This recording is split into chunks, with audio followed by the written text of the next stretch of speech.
Hello, May. Madlaw sa tanan. Mayong pagabot diri sa tong channel, Yutang Tabunon.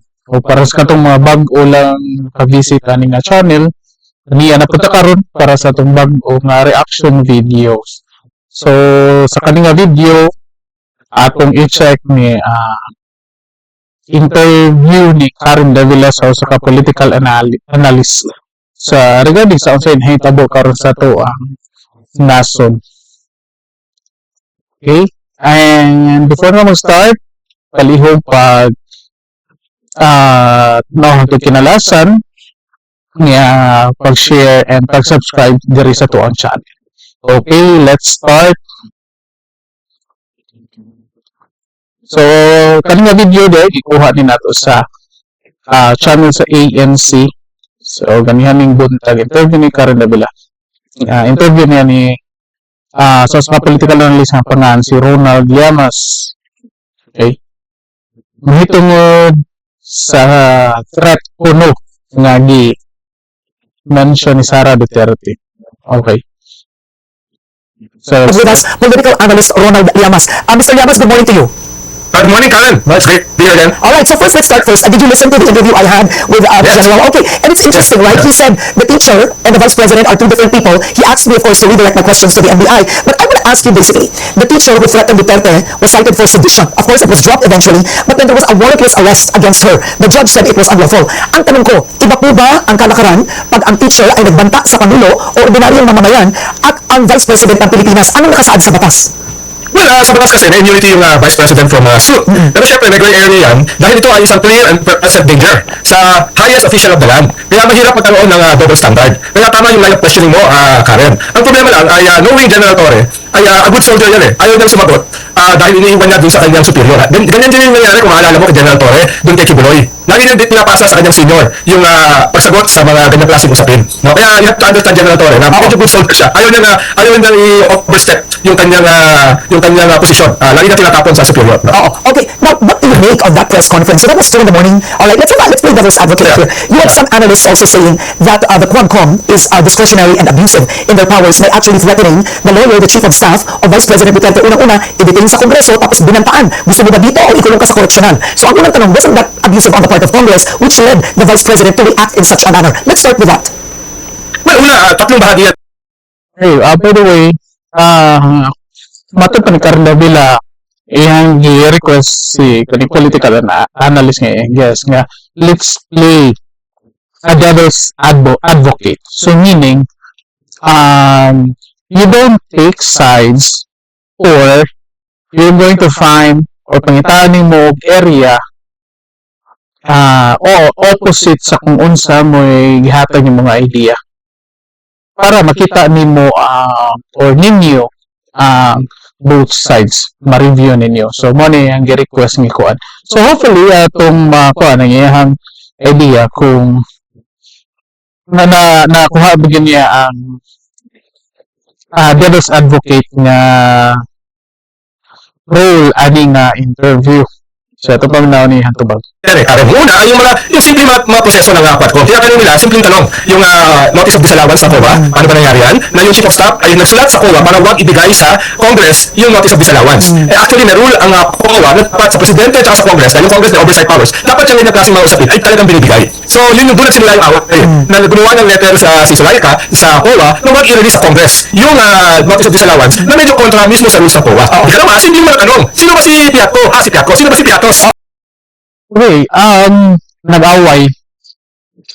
From a political analyst, it's well, in layman's term, it's away. But kung tanawon yun mo,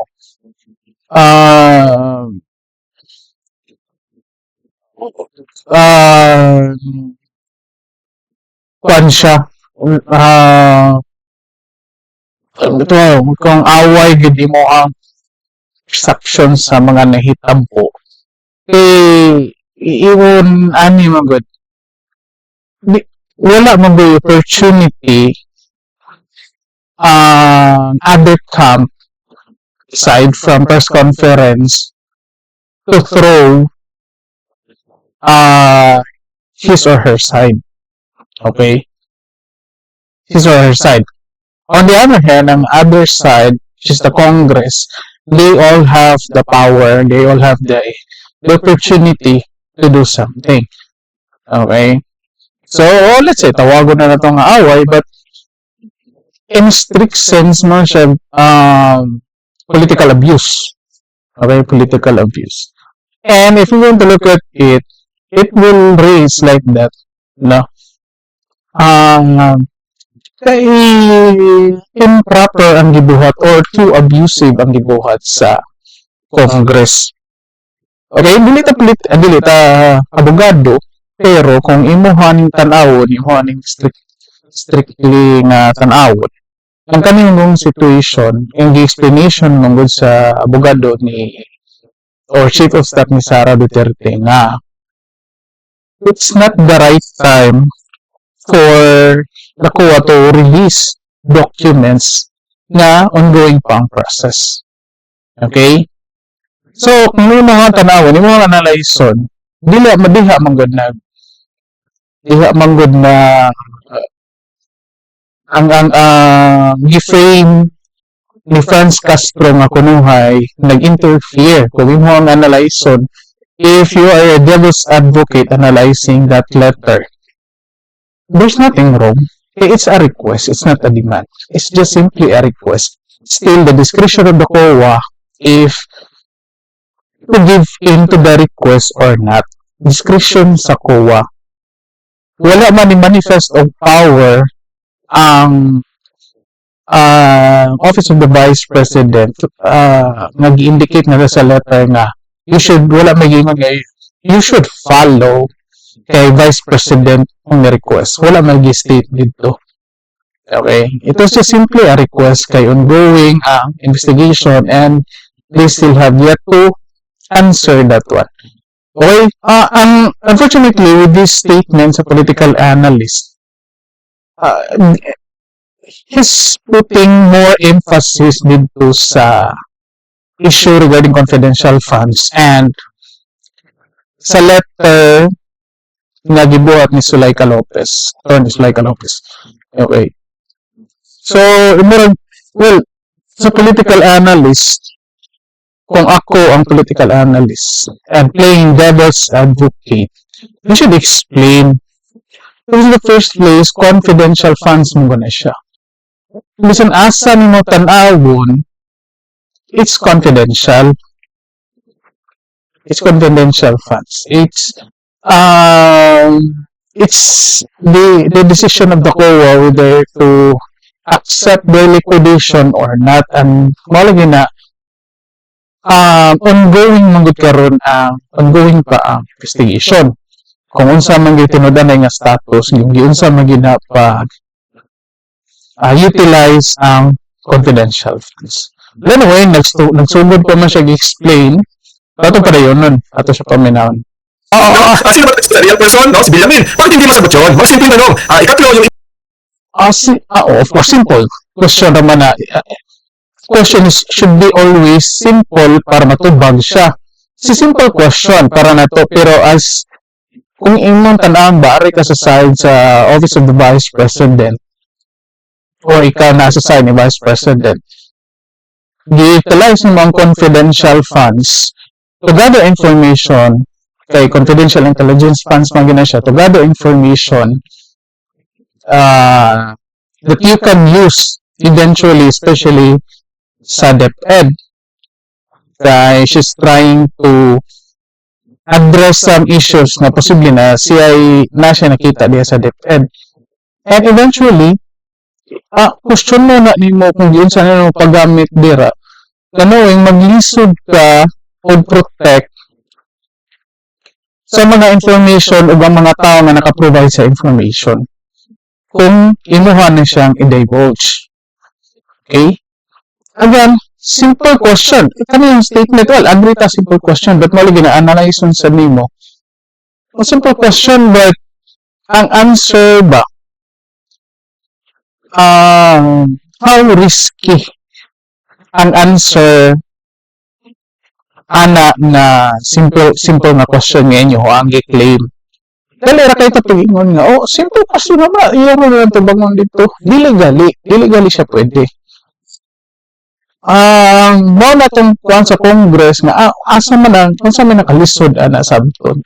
Asa man nga part confidential funds. Nga lisod sabton. Okay? Buang amo state, day ka dito nga, nihatag ko 100,000 o let's say 1 million aning tawhana. Pupuyo siya ni dito, magkuha siya information. Pwede di ay na nimo isulti. Pwede di na nimo isulti. O nagbayad ko aning tawhana. Nagbayad ko aning tawhana para sa safe house. Di, ang mga tao, in-search na sa social media or online, makibawag asa yung location. O sa nindot din siya, o. Kinsa may naalanganin na nakaroon. What if until now gigamit pa na siya as safe house na yung mga tao diya na ibutang. Okay? So then, my concern with this interview kay nanong i-frame siya ba nga, simple lang siya na question, simple lang yung question, kaya yung tanaw, natong ba nga, dili na siya simple. Okay? Parang yung simple, but dili na siya mag. So basically, kung wala man siya mag-play as devil's advocate, or man siya misugnod sa mga tao, no? Misugnod sa mga tao. Imbis mo explain sa actual nga nahitabo, iyat mura siya o misugnuran niya nga, oy, I'm not really sure kung asa na siya dapig, but well, anyway, in that first statements niya, medyo halata na nga, marag, really fair, really objective ang iya explanation sa mga nahitabo. Well, atong padayon. Ibang mga lumalabas sa dyaryo na paano ginastos ito sa safe houses? 250,000 yung ginastos sa safe houses, isa. Tapos yung mga paano ito distribute. So mga simpleng tanong, doon nagsimula. Itanong yung tawag ko ay political calculation. Nung kinontempt yung kanyang chief of staff, ay pumunta si Vice President Sara na may dalang kumot at saka unan. Nung una ko nakita yun, this is calculated. Para ipakita Di ba? na sinusuportahan niya yung kanyang mga staff. No? At ang problema, nilagay niya sa quandary yung Congress. Dahil nilagay niya sa isang sitwasyon na yung Congress, damit you do, damit you don't. Dahil may mga rules yung Congress, bawal yun Diba? Same time, hindi naman nila pwedeng kalat-kalin palabas ng Congress yung Vice President, the second highest official there. So, nagkaroon ng quandary. Tingin ko, may Well, kung matanahon, well, somehow, agree ko at part na kana, last part niya yung i-explain. Okay? But, Sara Duterte promise mo ko ang staff na kung i-contempt mo, kuyugan ta mo. Oh, good, wala. Well, as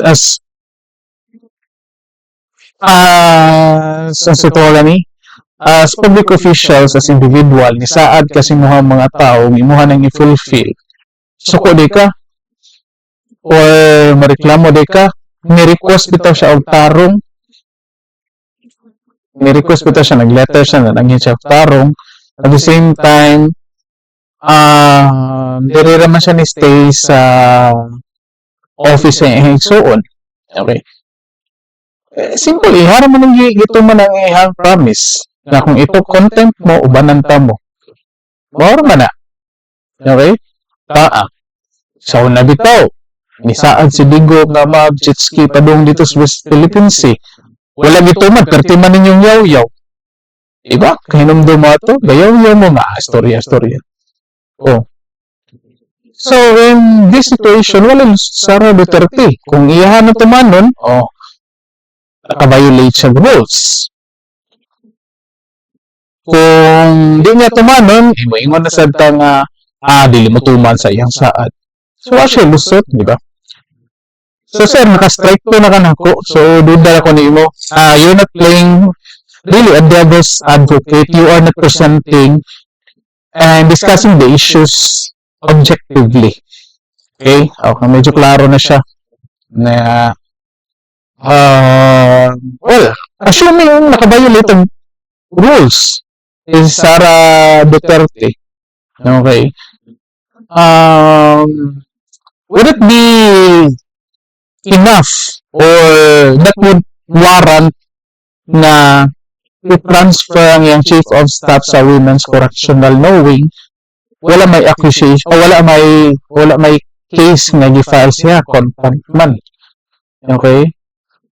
And usually, I think what I know sa mga police na to, kung mukuha na sila o correct me if I'm wrong sa mga nagtanaw na to diri or naminaw, kung mukuha na sila o madakop na sila tao, within pila ka oras, I think 48 hours, kung di ka makafile og kaso ana niya, required ka na i-release na siya.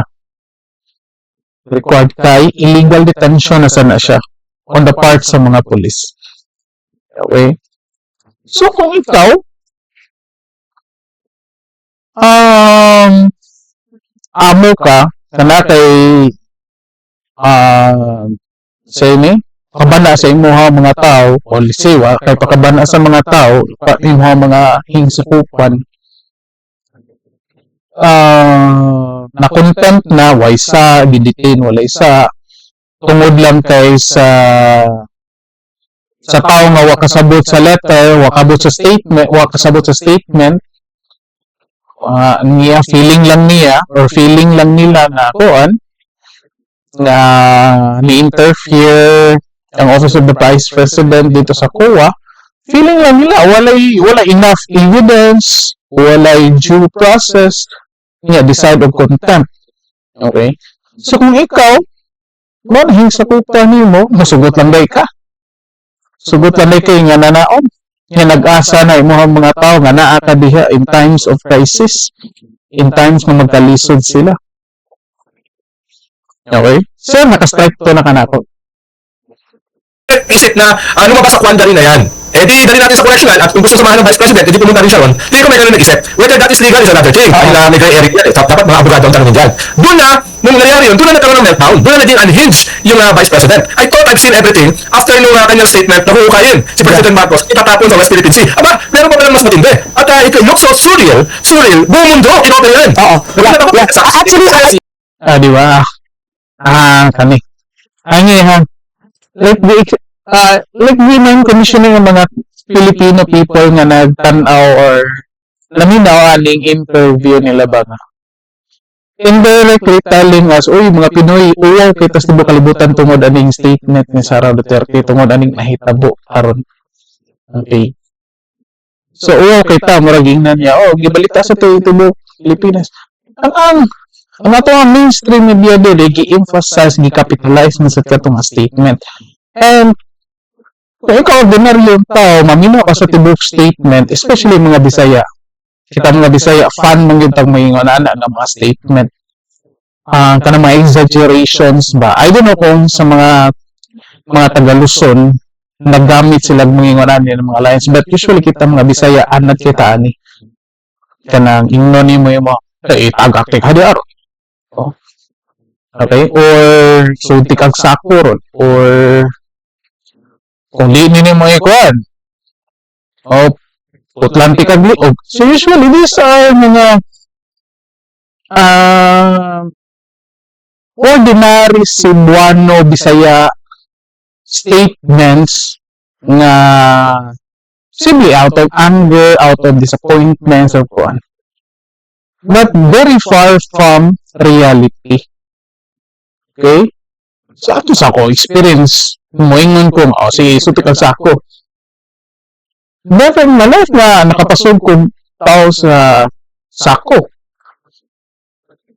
Mag-ingon ta, ako, naingnan ako nga, ihuti ka din sa hagdanan ron. Pamsyon ko gitok mo sa hagdanan. Agad, common sa tuwa mga Bisaya, na Visayas Mindanao, may namin na mga statement. So kung wala ka kaila, di ka nanakon, kami, probably, mauina ni statement. Okay? And mo man ang media, kamo ba nagkapitalize na?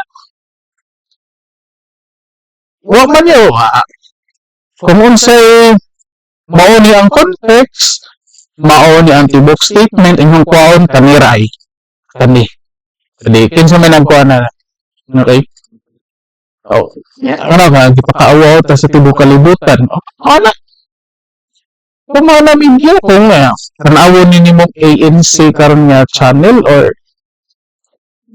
unsa pa na ABS-CBN, GMA, mga mainstream media, tanawang ilang mga headlines dira, mga misleading kayo. Anyway, by the way, kanina video, gikan sa ANC, I hope tilita, i-copyright na niya, tarabas lang birahan. Manghinaot lang ta, ma'am, ha? Paano niya to, ma'am, kanang reaction video lang, hatag lang taog, kanang other side sa inyong mga reports ba para at least mga tao objective ang ilang pagtanaw na inyo ang side. I think kani si Sir Ronald Llamas klaro naman ni nga naani speak aside to ani sa if not kang Bongbong Marcos either naani sa kuan liberal nga side. Okay, walang kakaibaon sa background ani niya. Anyway, assume consider na to political analyst na siya. Okay, ito pala yun. CNN, almost lahat. No, lumabas sa lahat. Kaya, pinapanood tayo ng mundo, natatawa sa atin ng mundo. What's happening here? No, Vice Di ba natatawa daw sa atin ng mundo? Kamimita na. Oo, natatawa daw. Kami nito, meltdown kami nito. Siya nga, masuko ka, galabot ka, kay nagnaning kang trabaho, naningkamot kang na kay mga projects diha nga ako para sa nasod as Vice President and yet gipiit ka. Di mo ka makatrabaho kay gisihan mo paadto ng hearing. Ito pila ka oras, gihurot ang iyong oras. Sino na hindi maglabotan? Okay? Wala gali yung report yan. Ang mga allegations ni Sara, ang katong na yung mga gipambulgar niya na mga anomalya diha sa appropriations, budget appropriations. Kung naman gali, pila lang.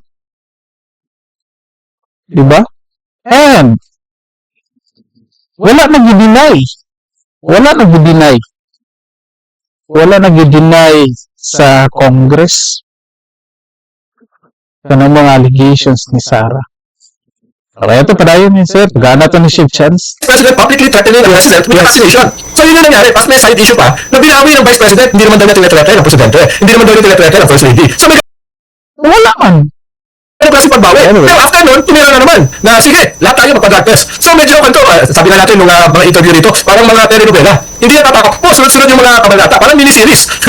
Alright, so I read that and you're right. The mainstream media all over the world actually did cover it and even showed the video of Vice President Sara Duterte. So I want to ask you this. This is very reminiscent. It's very signature of Duterte, right? So former President Duterte would do the same thing. Patayin ko kayo, sampalin ko, ang negosyante ko, pag nakita ko sa mall, minura rin niya si Obama.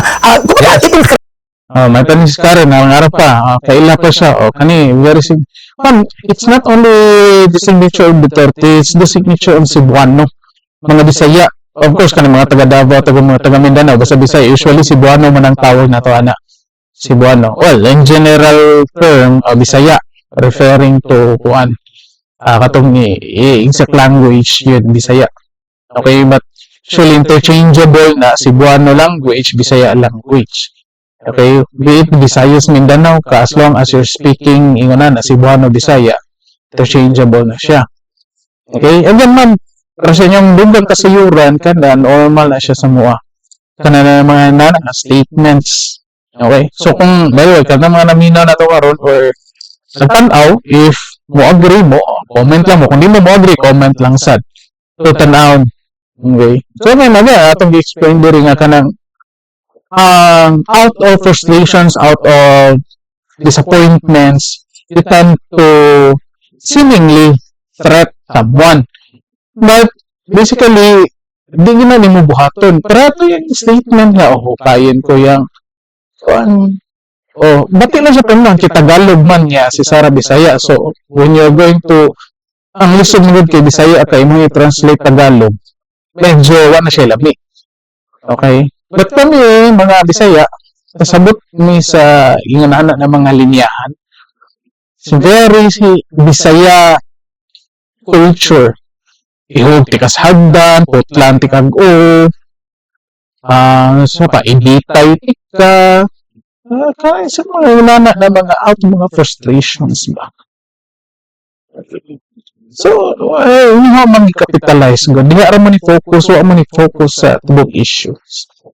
Okay, ato pa na. Pareho na to. threats to kill is even former President Duterte, we were being convinced that ganyan lang siya, accept it, diba? The supporters of former President Duterte, sinasabi noon, di nyo naman siya kabisado magsalita, ganyan lang yan talaga. To the point for 6 years, we were all conditioned to accept that kind of language. So I wanna ask you, what if itapon ulit ito ng supporters? Hindi naman bantay yun eh. Sinasabi lang ngayon in defense na kung siya ang patayin, patayin mo sila. Yun ang sabi ng Vice President. Why should it be taken seriously? Well, nakakatawa kasi dahil sabi nga ni Senator Bato yesterday, that was a conditional threat. Natawa ko rin. A conditional threat. Yung threat ay nakatali doon sa kondisyon na kung siya yung papatayin. Ang tawag ni Vice President my murder. Ngayon, siguro kung simpleng threat yan, baka pagkawalan ng mga tao. Pero may Las Cañas testimony eh. Merong Matubato testimony sa ICC na yung Okay. Sa ACC. Nag-hearing na tayo sa ACC. Naunsa. Asa magkabalita? Aga. Ano yung kaliso din eh. Ayun. Las Cañas, Matubato, Pumuntanahon. Kami mga tao ni pang-invite ni Kinsa Mani. Rizon Tuberos, Trillanes. Kani mga credibilidad ani na yung mga witness questionably man sir nga no mutuo man ta na nila.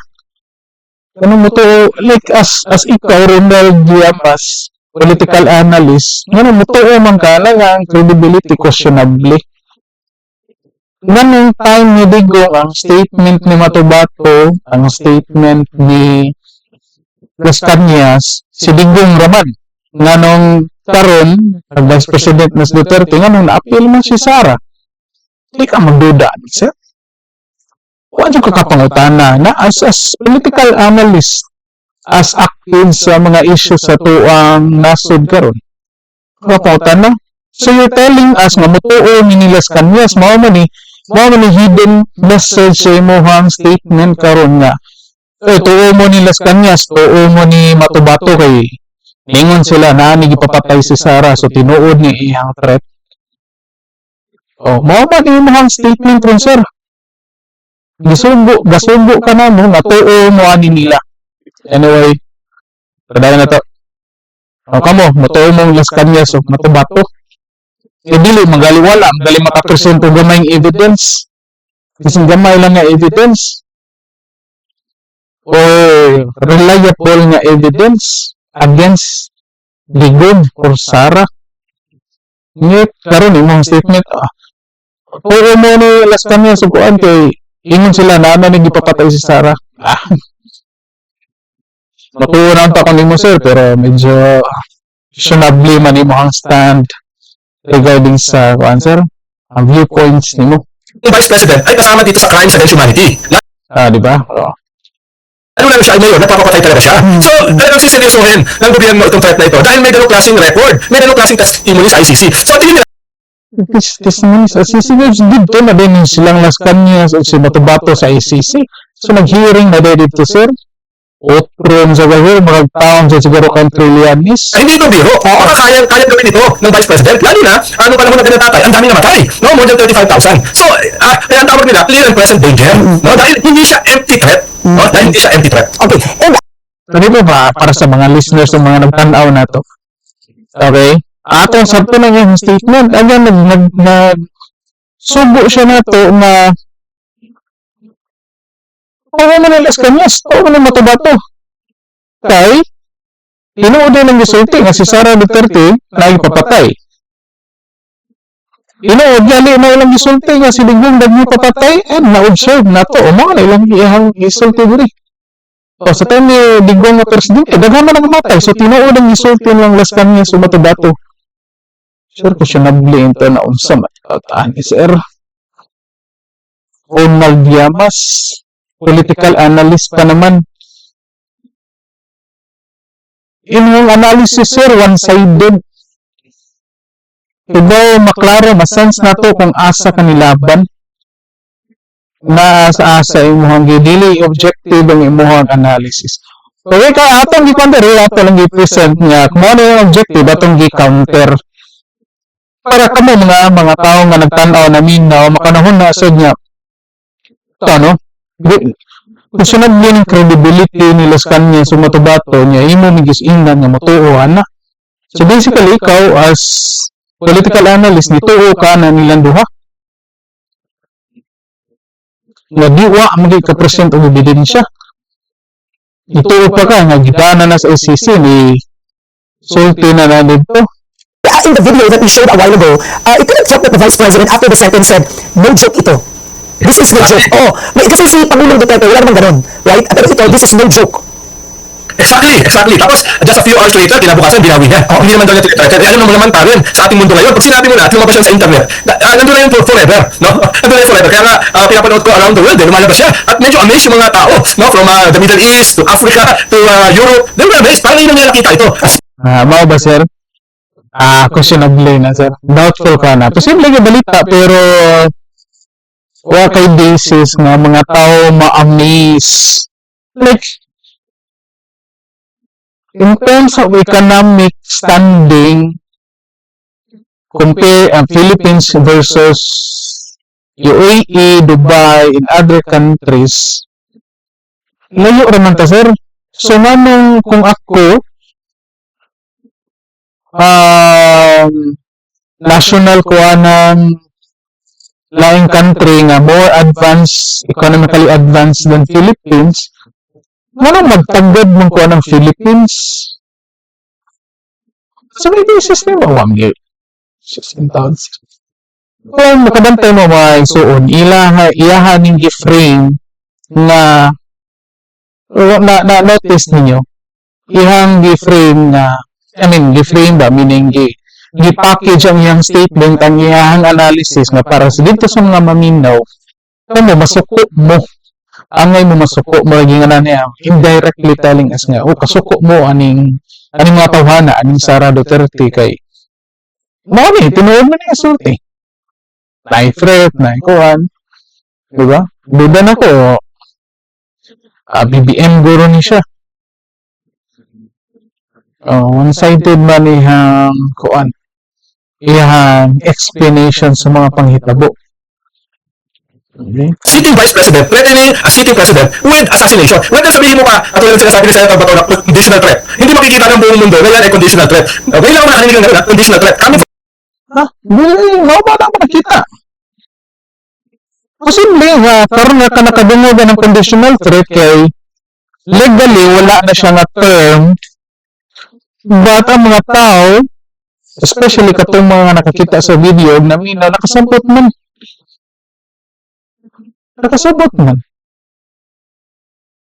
Okay? Ang mo makuyawan, ang presidente, ang first lady, ang speaker, makuyawan. Kung naunang kamatay ang vice president, diha pa musugod ang threat. Diha pa musugod ang threat, sir. Klaro na siya, sir, nasabta na sa mga tao. So, ayaw usba ang unod sa statement, tungod lang kay naa ka sa posisyon as political analyst nga mo ni-explain ana. Para sa katong mga tao, mga viewers na wa mo ganhuna, katanaw TV, busy, naminaw lang, di na wala na tayo mo analyze ang story, most likely, motuog sa istorya. One-sided kayo, sir. from a former cheap PNP, not cheap PNP, no? So, now the next question would be, how does this affect the country? Let's start with Kani sa Karen, nila na way. Kaya man na, kung kwa sabtan. Gi-present nila una nga gugot ang Philippines, unahan gi-present nila in public nga on issues, perting gubuta, wa magkasanabot ang president o vice, na i-threat, na ay possible magpatay. Package nila na initially. Ang sabi nila connect into what's the effect economically. Ito ang ipabawas sa tanan, no? Sa mga naminaw o sa mga nagtanaw. Whether na ay nahitagbo ang maaway or kagubot sa political assassination, political persecution, impeachment trial. So, sa pananahitabo sa nasod, mo apekto yun na sa atong ekonomiya. sa mga investors. Okay? Kaya nga naman, usama na siya sa factors, but dili na pasabot nga maunay main nga factors. Posible, usa siya sa mga factors, dako siya influence, posible.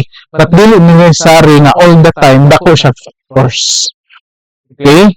Kaya magdepende kihapon kung pwede man nga medyo nakagubot diri and yet the government still functioning. Pwede man na as investors or kuan, pwede man mo tanaw, okay man diri.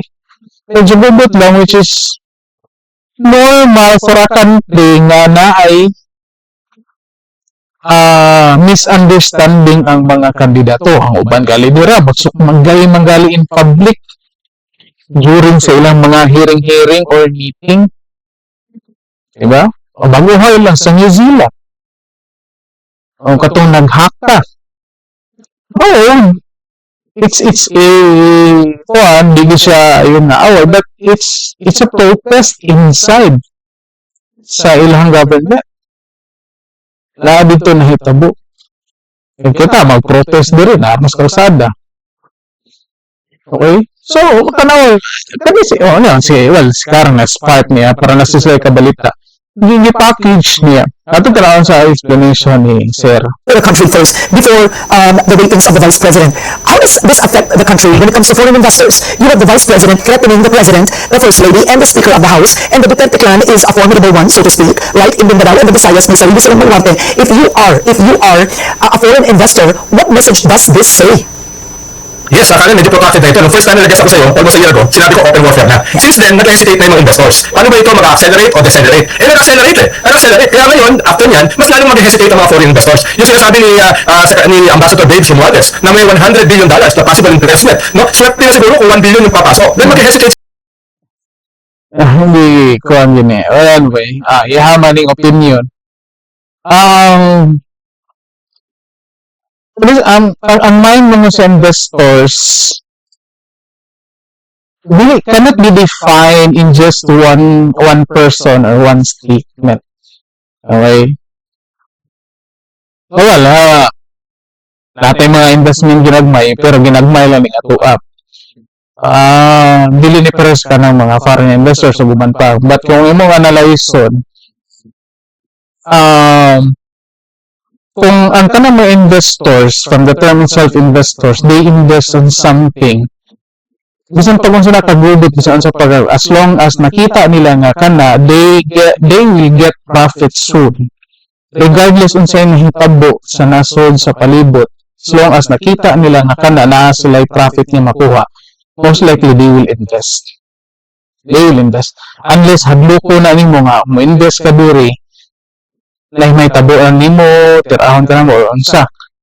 But kung wala, ang hiya mo dito sa diri mga kaisunan is that kung sa nahitabo ka rin mo, tangan ta o posibleng mga trabaho. Kaya nga naman, wala mo sa mga investors, mga mas musamoto kung mind conditioning ka ba? Gi-ready ang atong manahuna na kung mo down ang ekonomiya sa Pilipinas tungod ni sa away politika. Kung mo tanaw, different pag-aaway sa politika, down ang ekonomiya sa Pilipinas. Okay? O tana na, ba yung investors o wala na? Kano sa ito wala gaway o wala nagka-gubot diri sa politika? Huwag naman eh. Bata pa ko, time ni Joseph Estrada, impeachment, still na mangyapon mga investors. Okay? Again, you cannot really define kung unsay naa sa hunahuna sa investors, sa mga investors. Sige, Sila what's happening? No, what's happening? Pero medyo masama ang epekto nito sa Vice President more than sa Presidente. No, yung continuing unraveling ng kanyang mga surveys, yung pagpapatuloy na pag-erode ng kanyang political base, tingin ko hindi mapipigilan. Halimbawa, yung poll ni Harry Roque ng People Power sa Hindi, okay raman sir kay, well, kung ako si Sarah, mo down na ako ang rating di Howdy, wala ko'y plano mo dagan sa 2028, okay pakialaman na. After sa kuang term, I'm a private citizen. My rating will no longer matter. Kamar mo niya itong value at sa EDSA. Ang dumating, wala pa 10 eh. No?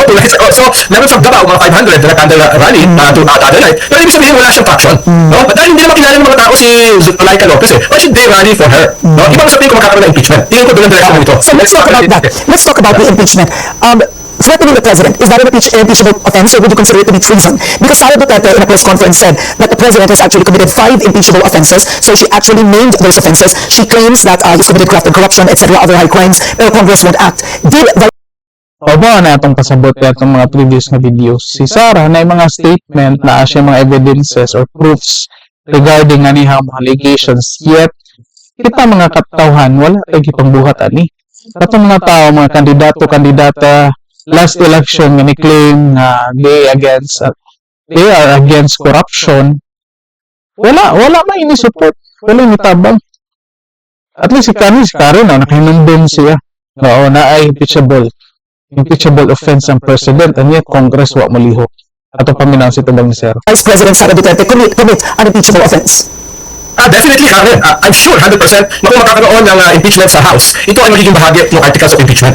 Pero mas malaki pa yung impact nito, halimbawa sa Senate. Dahil meron mga kakampi o sympathizers si Vice President sa Senate, meron nga gustong ibalik yung kanyang budget na kinatay sa House. Tingin ko itong mga senador na ito ay nalagay sa spot after nitong statement ni Vice President na i-assassinate niya yung Presidente, yung First Lady at yung Speaker. Kaya tingin ko ay lalong lumalaki yung possibility na kung Anyway, ang iyang statement kaya sa tingin ko, of course, it's opinionated. Wala, ato na tanawin sir, say dagan na may say dagan, say mahitabo. Okay, personally, I don't believe you telling Ana nga, mo ni mahitabo ni Sarah nga.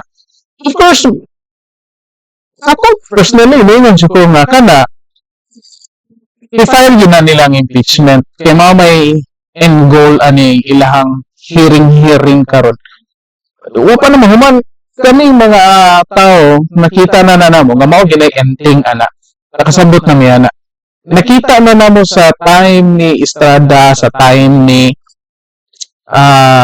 Corona, katong Chief Justice, nakita na namo. And unfortunately kana impeachment dili man gud na kasabot mo gina dili man gud na tinud-an na ikot.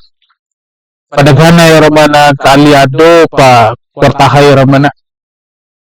So, kasabot ka na, madagan yun na impeachment na. Kaya ba yun yan na. Pero, malagi na, kanay mong question niya, impeachable ba na nga offense, kanay ihang threat.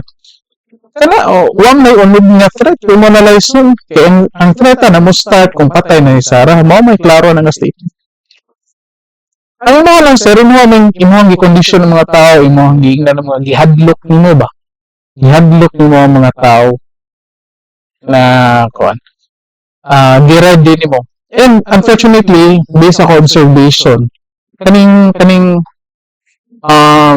media na to, mainstream media, usually basta na yung nani, nagali mga analyst na mo predict na kung mao ni posible mahitabo sa atong ekonomiya, may nani, most likely few days time or 1 week after anang statement, usually ang media mao dayo ibalita. Okay, so murag i-control gud ta ba? Mind conditioning ta nga posible mo yung mga repercussions niya, mga mahitabo mga nahitabo karon, mga outcomes aning mga nahitabo karon. Eventually mainstream media mo daw yun na ibalita. Okay, mo daw yun na ibalita. Nag-increase sa gasolina, kuan daw yun, wala ni, nag-increase sa mga paliton, mga na daw yun ni. Okay. So, parang so disappointing claim political analyst, and yet is so one-sided. sa Senate na dati ay medyo maliit. Dahil yung kanyang mga sympathizers sa Senate ay ngayon magdadalawa, 3, 4 na isip para siya suportahan. Halimbawa dito sa usapin sa budget. Dahil kung susuportahan nila yung Vice President, parang sinusuportahan nila yung threat laban sa Presidente, sa First Lady, at sa Speaker. Very good point. That's a very Good. Point ka naman. Very good point. Imuha mo lang inyong opinion. Very good point. Pero wala man. Wala man. Unless na mo bali. Possibly. Possibly kanay mga statement kung na mga senador nga ni-support ni Sara Duterte makakuha na ni mo niya concern sila mga political career. Possibly matuon ni mo, but I don't think so. let's say, kinsa may na dira, Bongo, Bato de Rosa, most likely, bisan pa makadungong sila ni Sir, I'm sure di na mutuon nimo. Because they themselves kay ba sila pinsa ni si Sara Duterte. So, well, yun namang nanghadlok na ka, nag-mind conditioning ka sa mua, at the same time, karon imong gihadlok ang mga senador na, sige, kung support mo ani, kuan mo, ano yung posible mahitabo sa iyong political career? Klaro naman sir, one-sided mo kahit. Ito mangyayari. Ito yung mangyayari. Kaya nabawasan dramatically yung suporta niya sa Senate. Hindi na kausapin ng budget kung hindi pag dumating doon yung impeachment. That's very interesting that you connected it to that. That you're saying that some senators who actually want to restore the budget, who are sympathetic to her, if you fight for restoring the budget, that's actually tainted now with questionable spending and possible graft and corruption. It's now supporting her threat against President Marcos Jr. That's what you're saying now. So they're put in a tight spot. Now, I want to ask you this. Isn't it possible that the reasons that you have senators actually still sympathetic to the Vice President is, frankly speaking, because in the last survey, she had a 35% rating for the presidency as a presidential vote. I saw a particular survey where she was tied with Rafi Tulfo. No, pareho Rafi Tulfo, sir. Pareho silang roughly 30+% pantay, tapos yung iba naka-single digit na. So if Rafi Tulfo doesn't run, or is not supported by Malacanang, and then you have Sara Duterte running, you have senators fearful, right? So they don't want to aggravate the situation with her. Yes, dahil kahit bumababa dramatically yung surveys ni Vice President, siguro mahigit doble. Wala kalaban eh, wala pang kalaban. Yes, kahit doble yung binabakan niya, mataas pa rin siya. No? At tingin ko mabababa pa rin to. At ang tumataas ay si Rafi Tulfo. Ibig sabihin, naghahanap ng alternative yung tao. Yun yung ibig sabihin. Pero, I have to admit, mataas pa rin siya. Kaya yung ibang mga senador at saka ibang kongresista nag-hesitate dahil baka maapektuhan kung sila ay re-electionist o kung sila ay tatakbo sa 2028. Dahil naman ng mga senador, yan ay mga Naghahanap ng iba daw. Yung statement, naghahanap ng ibang mga tao. Waman. Kaya sa Tulfo na, ano ba, diya, senador man na. Unless na yung negos, diya pangan bago. Kana, naghahanap. O na naghahanap. Hanap pa sa mga explanation, sir, eh. separate sa publics at kina-calculate nila yung kanilang future survival. Kaya dahil isang voting block pa rin ng mga Duterte ay nagbabalanse sila, playing both sides. Pero dahil sa sinabi ng Vice President, mahirap na mag-play ng both sides, mahirap na magkakaroon dalawang ilog. Dahil assassination threat na ito eh. Yun yung ginawa ni Vice President. Ikinanto niya yung mismo mga allies niya to make a position. At I'm almost sure, dito sa midterm, ang posisyon ng mga senador at mga kongresista is in support of the incumbent. No? Whether that Hayas na yung mga halat ka ra kayo, sir. Karon na, yung mga karon kana yung mga statement, ang mga incumbent senador na imo magipang istoryahan na ipanghadlok ka na nga sir, kung kamo support nito mo Sara Duterte, medyo apikigin mo ron ang sunod election karon 2025, indirectly telling that is right or wrong is another thing. Pero in pragmatic terms, dahil sa ginawa ng Vice President, ay doon yung magiging direksyon. Kahit na, katulad nga ng sinabi mo, may ganong klaseng consideration itong mga politiko. No? Dahil meron pa namang voting block, yung mga Duterte. Pero lumiliit dramatically, lumiliit in spite of everything. Okay, now, do you believe that the Vice President should be impeached? Well, mahirap magkaroon ng Vice President. The second Oy, sir mo lang sir. Kasquad ko man na. Content ka. Wow, do you believe ra? Isor no ra. Wow, di ka mo tubag og kon. Content ka. highest official na lang, na ganyan yung mga actuations, na hindi man lang masagot yung mga simpleng tanong. Dahil lahat ito kasi could have been prevented. Kung siya ay umapil sa Kongreso, took the oath to tell the truth and nothing but the truth, na mismo yun ayaw niyang gawin. At sinagot yung mga tanong, paano ba nagastos ito? Pero kung ayaw mong sagutin, lumalabas yung suspicion na may anomalya talaga. Yung banat niya sa corruption sa House, sa Presidente, pwedeng mas credible yun kung she came out clean. Kung sinagot niya yung mga simpleng tanong ng Kongreso about corruption sa kanyang opisina. Kung ginawa na yun, mas credible yung kanyang mga banat. Pero Adili, sir. It does not follow. Okay. It does not follow. Sir, kay pag-expose ni Sarah, namin evidence, sir. Lang siya yung ipakita. So, kami mga tao, most likely, nituo mo siyang statement. So, as if you're telling us na do not believe Sara Duterte, indirectly, you're telling us na ayaw tuo ni Sara Duterte, kaya wam gina siya mo adto dito sa Congress hearing, wam gina siya mo take o tuwa na siya mo explain dito sa, wam na siya mo tubag sa mga simple nga pangutana. So, di mo mag-iingnan, anak. Naman siya present evidence. Ano ang wamang lihok? Diba? So, you're telling us na kung karon explain as political analyst yung authority nga ma-explain niya ayaw magtuo ni Sara Duterte kay wala na siya matubag dito sa Congress hearing, wala na siya mutubag sa mga pangutana, wala na siya take oath despite sa evidences ngayon gipakita sa mga allegations. Okay?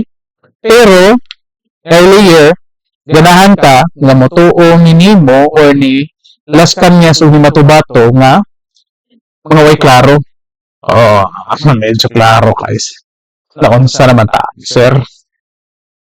Oh, Ginoo. Dahil tainted siya, hindi niya masagot ang simpleng tanong, ay, yung kanyang mga atake ay nawawala, nalulusaw. But dahil nga, siya ay tainted by anomalies, lalo na after ng OWA disallowance report. No? So kaya yun yung nangyayari yun. Dito lang nanggaling eh. Simpleng hearing, simpleng, oh, to tell the truth, hindi na nagawa. Kaya nag-deteriorate, no? Okay, but then, isn't this already, let me just say, so that we have the other side here, political harassment. I've also asked Congressman this, hindi ba kasalanan ninyo in the first place, na sa totoo lang, kayo rin naman ang nag-approve ng budget niya. Mabana akong statement dito. At least kanayan si Karen Monlego niya. Ano mo rin naman? Kung mga representatives na mo as mga tao, ordinaryong tao, mo nang gitaw mo di House of Representatives, kamo ni approve ani. But the fact nga inyo nang i-approve ang gitang tanga naman yung katungod parang kaibaw kung unsay saan sa paggasto. Pero at least si Karen, no? Kimo siya, oh. Coming from the budget of former President Lenny Robredo, right? Wherein there was no confidential funds. So, na irrelevant lagi na si Lenny Robredo. Kung yun mo ang tana si Lenny Robredo, wa siya mga confidential funds.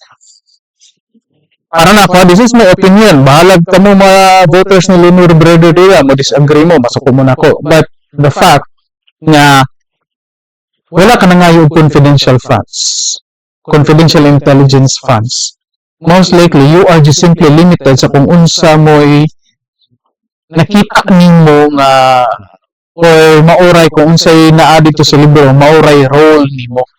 Basically, wa ka mo kuhan og initiative o come up og initiative to extend kung unsa pwede nimong buhaton is the second highest position in the Philippines. Parang wa siya mangayo confidential and intelligence funds. And here comes Sara Duterte, sigihan ninyo compare which is incomparable kay irrelevant man tong isa, gito kadaog. Here comes, let's say makompare na to, puro sila vice president. Here comes ang isa active, daghan og plano, daghan og mga initiatives. And, hitabo lang nga, usa sa mga initiatives is, especially sa DepEd, nga naa siya mga gitarget, naa siya gustong mahibawan, na currently, magkinahanglan o confidential and intelligence funds. Okay? So, ayaw na i-compare si Lenny. Irrelevant na siya karon. Nag-claim na siya sa una na anti-corruption. Kung asa naman na siya rin. Huwag kita. Ito mo yun napakita. Itong, of course, yaman to lugar, dagan man siya mayor. Lain sa kaya hindi pa siya pakita. Di siya makadaog. Assuming madaog na siya rin kay kung saan din siya sa baha. Mura naman siya, parang ako, di gito maayo. Mura siya trapo. May naman mga trapo nga tugsaw sa baha. Tugsaw sa kalapukan, tanong-tanong, siminto-siminto, mahinan. Anyway, again, irrelevant to sila ni, ito sa hiskutan. Ikanin mo sila, sige balik-balik. Sige compare, layo ra kayo. Ano initiative man ani Sara? And suddenly, the Vice President now asks for roughly 600 million plus DepEd and the lower house. I mean, at the end of the day, they granted it to her without her being able to justify where she would spend it. Binigay na nila. You know what I mean? It's like giving a kid chocolate when you know it was bad for the kid. You know what I mean? So, the truth of the matter is, aren't we all a victim also of politicking? The very practice that they did is what they are actually, because that's the issue of the Vice President too. Now, I'm being harassed, but binigay nyo naman. Tama, yung reality nito, Karen, dahil ito ay division of spoils nung nanalo yung unity team. United pa sila nun eh. Di ba, 2022? Pero in spite of that, nakita na natin yung division, yung unraveling. Dahil wala namang substance yung unity nila eh. No? Kaya nung nagkaroon ng division of spoils at hindi na ibigay yung ibang gusto. Halimbawa, gusto ni Vice President yung defense portfolio. Yeah. Gusto ni Gloria Macapagal-Arroyo maging speaker. Di ba? Gusto ng presidential sister, Amy Marcos, na nandun siya sa inner circle. Yeah. Kung hindi nangyari yun, nagsimula na yung away. Okay, Diba? what do you make of Senator Amy Marcos? That was just visually confusing to many. I mean, there were issues in the family, but she went as far as to visit attorneys or what, the COS of Sara Duterte, of the Vice President. What do you make of that already? Well, that's surprising dahil ito sa clear political statement at ginagawa na niya ito these past 2 years. Na malinaw ang kanyang sinasabi ay malapit ako sa mga Duterte. Sinubukan niyang mamangka sa dalawang ilog at tingin kasi niya Marcos naman yung kanyang apelyido, so hindi naman siya talaga i-abandon ng mga Marcos supporters. Pero Marcos yung kanyang apelyido. Pero ang mas political calculation for her ay lumaro sa mga Duterte na siya yung nagbumbinse kay Sara na tumakbo as vice. So may ganung klaseng hugot at pinagagalingan si Amy. Ang problema, sa ganitong tinatawag natin ay ginagawa na open warfare at sa ganitong sitwasyon na assassination na yung pinag-uusapan, may hirapan ka mamangka sa dalawang ilog. Pagsususpetsahan ka ng both sides. At eventually, dahil re-electionist ka, baka it might cost you. Tingin ko, delikado siya sa election na ito Okay, so anyway, most likely, mauta naman sila padong ilang istorya. So, for today's video, kanilang sa nga tuwang garila sa kutub, o niya, ngita na patag bang videos, naghisgot sa mga issues sa tuwang nasod karon para mo na po itong hisgutan na tawagan ng comments. Kanilang, na concern lang taka is because, delikado, para nako delikado ang statement sa isa ka political analyst is because political analyst siya, ang mga naminaw, mutuog yun niya is because naa siya sa authority. However, isang ni-request sa karon level lang, at least mo play ta o devil's advocate, tanaw na to kanang sides, aning mga nahitabo karon, and yet, the political analyst presented a one-sided idea or opinion, most likely leading towards I don't know, his personal interest. I don't know kung kinsa ni siya, asa ni siya. I tried to search kinsa ni siya, ba ni was advisor ni siya. What I know, I think ang Pinoy na time. So most likely sa liberal ni siya. And as we all know, sa liberal, daghang mga businessmen, daghang mga manufacturers, mga dagko, under sa Pilipinas nga mo, nagpadagan. So, this is my own opinion, allegedly. Yung mga nakuha na to, allegedly na mga manufacturers. Okay? So, again, biro lang sa tayo. Daghang salamat. Daghang salamat sa pagtanaw, daghang salamat sa pagpuminaw. O, kita to sa video. Maayong adlaw sa tanan.